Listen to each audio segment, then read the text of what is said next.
Well, I think we're ready to get started for the deep dive this morning. So welcome to everybody that is joining us here on this Monday morning. Grateful to have you on. It's Monday, June 6th.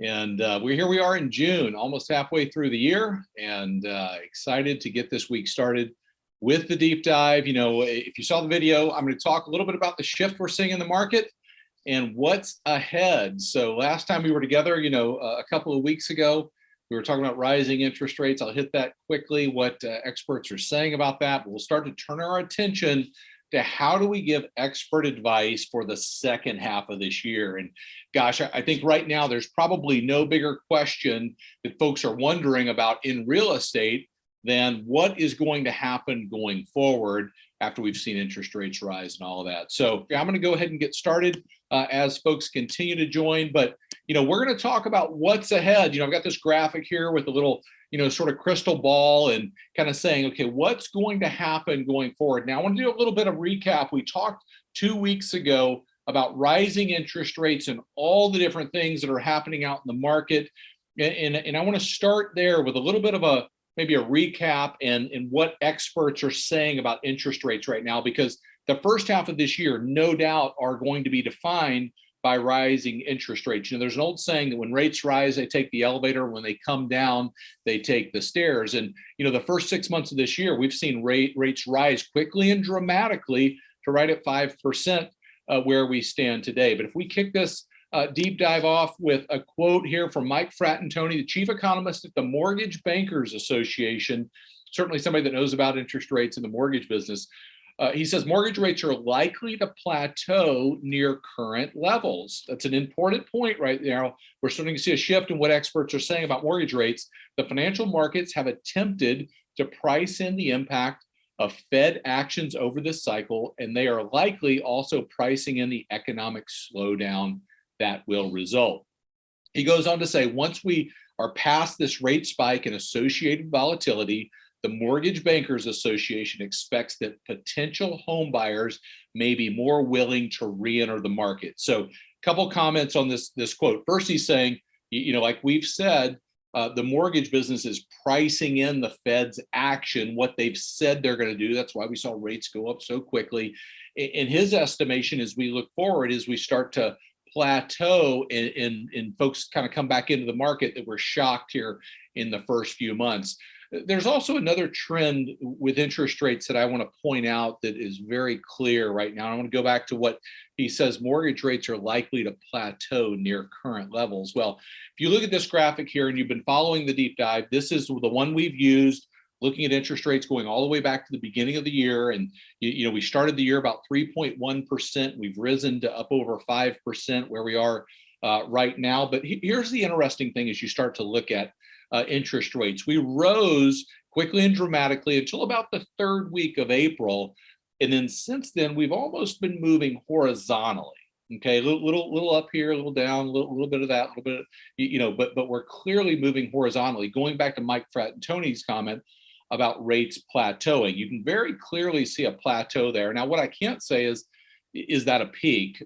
We certainly don't have that that crystal ball to be able to tell that, but it's very clear that rates are moving horizontally right now, and the market's expecting some good information. That's what they want to hear. Maybe that inflation is under control, or that the geopolitical situation across the world and the Ukraine is getting underway, and the Fed, what they're going to say. So we're going to continue to watch this, but know that, certainly from the MBA's perspective, that they see rates plateauing, and they believe that will, as the year goes on, bring some folks back into the market. If we turn our attention to, this topic that always comes up of crash, I'll use a quote that we've talked about before. Experts don't believe the market is in a bubble or crashes in the cards. Like during the Great Recession. And this is a key point about what's ahead in your mentality as you talk with folks that you're working with. The nation is still suffering from a housing shortage that has reached crisis proportions at a time when many millennials are reaching the age when they start to consider home ownership. That's likely to keep prices high. So, when we have millennials moving through their peak home buying years, the largest demographic behind the baby boomers, they're keeping demand steady. And we know we don't have enough homes on the market for the number of people that want to buy them.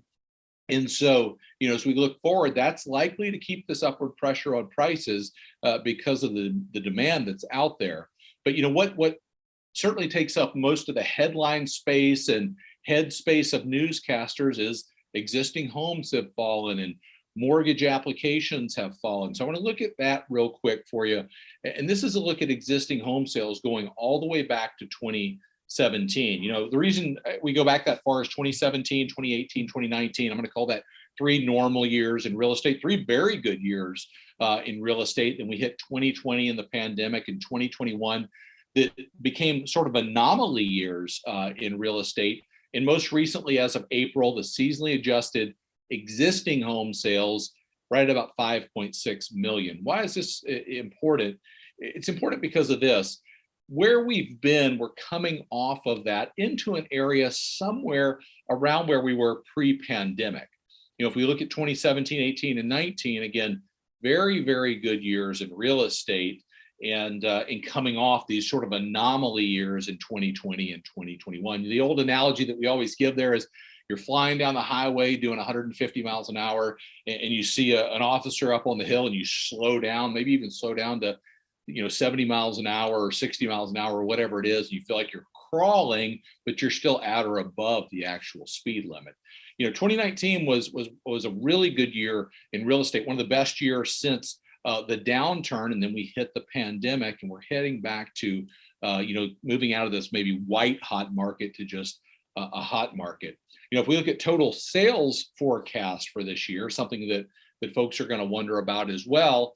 If you look here, kind of Fannie, Freddie, NAR, and MBA, you can see their total forecast across the ones that forecast sales. To put this into perspective, last year we sold 6.9 million homes. This year, and you see forecasts ranging from 6.1 to 6.9. The average of these, about 6.5 million homes forecasted to be sold this year in total home sales. So a very, very good year in real estate, but it certainly seems, every headline that comes out says, the housing boom is over and, demand is waning. I saw one this morning that said the great deceleration. Well, I would be prepared to hear that word deceleration much, much more as homes don't appreciate as quickly as they have over the past couple of years due to rising interest rates and the cost of borrowing money right now. But what's the one thing we've been praying for the last couple of years? That homes wouldn't appreciate at the rate that they were, and even some saying this is unsustainable, and that the frenzy in the market, gosh, it's causing a lot of problems. And we're starting to see rising interest rates certainly bring the market to a place that it's moderating. Okay, I wouldn't say it's crashing by any stretch of the imagination, but the market is moderating. We're starting to see that moderation happen. And here's the words I would be using as I was talking to if I was talking to someone right now about it. It comes from Danielle Hale at Realtor.com. She said the housing market is at a turning point. We're starting to see signs of a new direction, but the ball is still in seller courts in most housing markets. That's the bottom line. We talked about millennials and the demand they're driving, but the ball is in sellers' courts, no doubt, in just about every market across the country, and that's keeping upward pressure on prices right now. Probably not the appreciation that we saw last year, but still good appreciation this year. We've shared it many times here on the deep dive. The average appreciation right at about 8.9% of what forecasters are saying about residential real estate this year across the country. So that is really, the look at pricing, interest rates, number of homes sold. Use that information to accurately give expert advice to the clients you're serving, because what they hear all the time, and so many of you shared this message, so many of you shared the social graphics from KCM, that recession doesn't equal housing crisis, because recession is being talked about just about everywhere right now. We're seeing recession called for, and while I can't say if or when we would be in a recession, every time somebody hears that, they hear, my home's going to lose value. What happened back in 2008 feels like the last couple of years in real estate were unsustainable, and gosh, I'm not sure what is going to happen this time.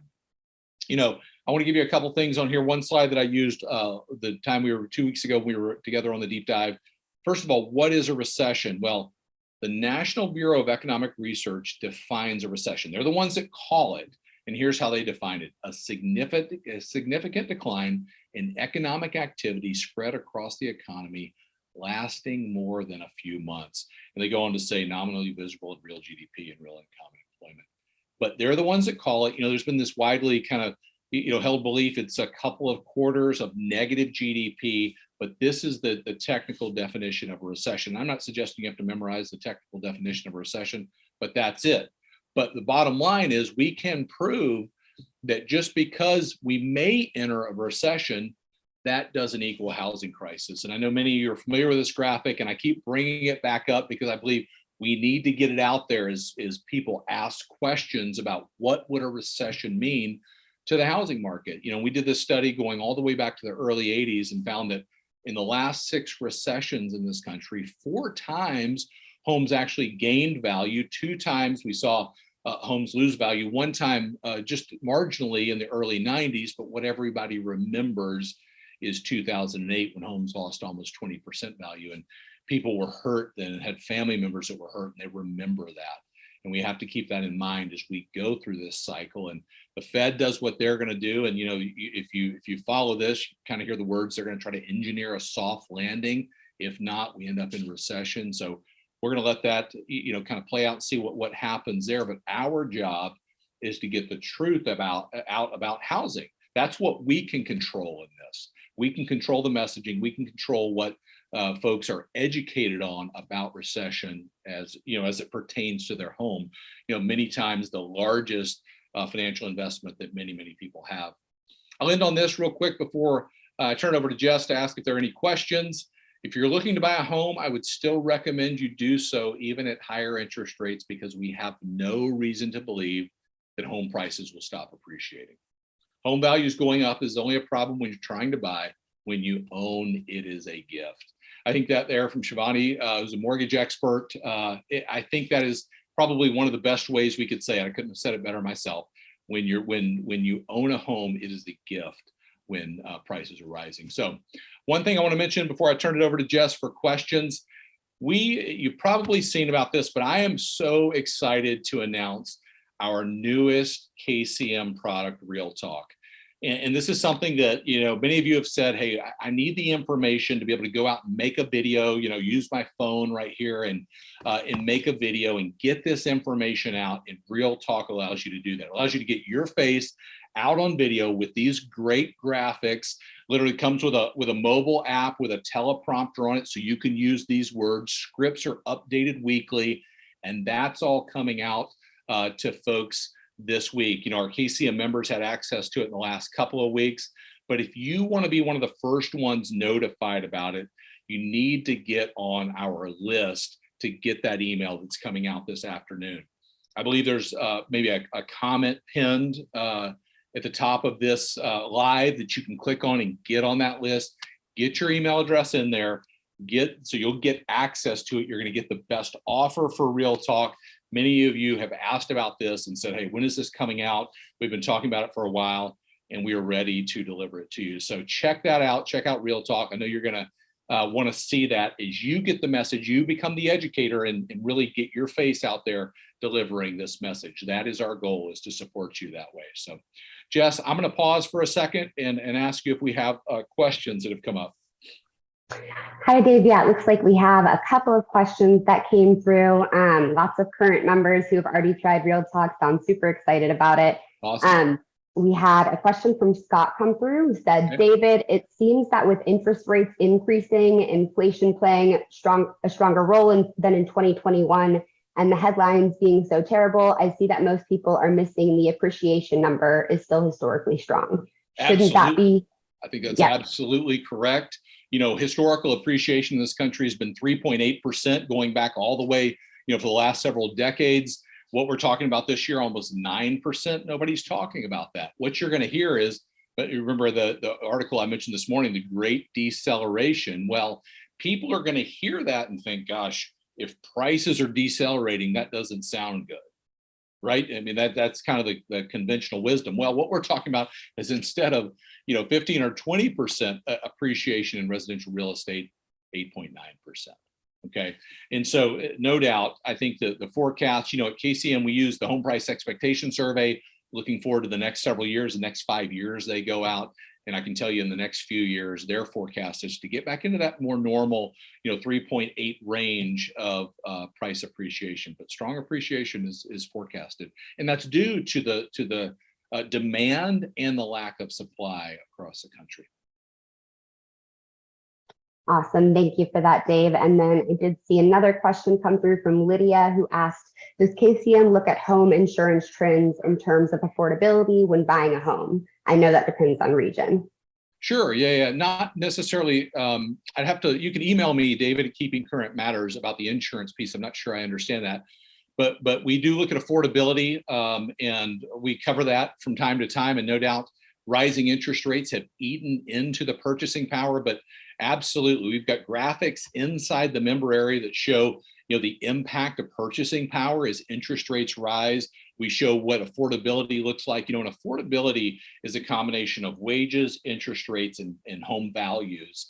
And we've certainly seen home values go up the last couple of years. We've seen wages go up, and even before this rise, the first part of the year, low interest rates made homes very, very affordable. But I would say today, homes are less affordable, not unaffordable for folks. And that's different from affordable housing, which is the conversation of, homes on the lower end of any market that are easily available for first-time home buyers, folks like that.